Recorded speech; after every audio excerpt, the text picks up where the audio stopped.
Cher Pierre, cher Chantal, chers collègues et chers amis, permettez-moi de commencer par exprimer mes sincères regrets de ne pas être avec vous aujourd'hui. Je remercie vivement aux organisateurs de m'avoir permis de contribuer aux festivités avec ce message enregistré. Cher Pierre, les circonstances de notre première rencontre en disent long sur le lien d'affection personnelle que j'ai toujours ressenti envers toi et qui va bien au-delà de nos intérêts scientifiques souvent partagés. Dans les années 1980, il y a presque 40 ans, nous nous sommes rencontrés dans l'ouest du Massachusetts. Nos recherches respectives nous ont amenés au même endroit, les anciennes usines textiles à Holyoke, où les immigrants canadiens-français travaillaient dans la confection de vêtements et habitaient les petits Canada. Au moment de notre rencontre, les énormes bâtiments industriels existaient toujours le long des canaux de la ville, mais ils étaient largement désertés de leur fonction originelle. Pourtant, ils n'ont pas été abandonnés. L'un abritait le dépôt du Centre national du livre yiddish, un projet remarquable qui a rassemblé au fil des ans des livres yiddish ramassés à travers les États-Unis, le Canada, l'Argentine et le Mexique. En fait, il s'agissait de volumes souvent entreposés dans les caves et réserves par des enfants qui ne savaient plus lire la langue et dont les trésors littéraires de leurs parents et grands-parents. Des livres d'écrivains yiddish montréalais y figuraient en bonne place. Cher Pierre, tu étais déjà face à face avec ton destin. Ce destin, il était insolite dans les années 1980. Un jeune universitaire francophone québécois, travaillant à l'Institut québécois de recherche sur la culture, prend la décision d'apprendre le yiddish et de consacrer une grande partie de sa carrière d'université à partager ses richesses avec un public pour qui la culture historique de la troisième solitude montréalaise n'a été qu'une terra incognita.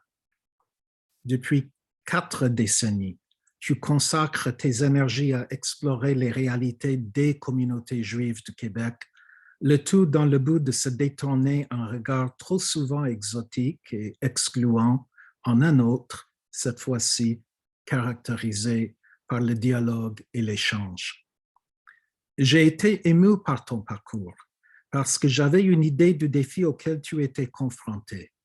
Pendant cette même période, mes recherches et mon enseignement aux États-Unis voulaient élargir les connaissances du Québec devant un regard extérieur souvent incompréhensif ou caricatural.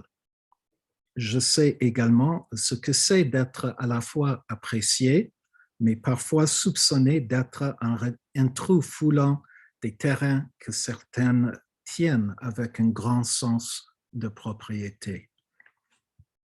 Rien de tout cela n'est finalement décisif, bien sûr, car c'est l'œuvre qui parle. L'œuvre d'un penseur patient, généreux et prudent qui nous a apporté la magnifique histoire des Juifs du Québec et la biographie tout aussi novatrice du poète moderniste J.I. Siegel. Plus d'une fois, tu as gagné le prix du livre de la Bibliothèque publique juive qui porte son nom.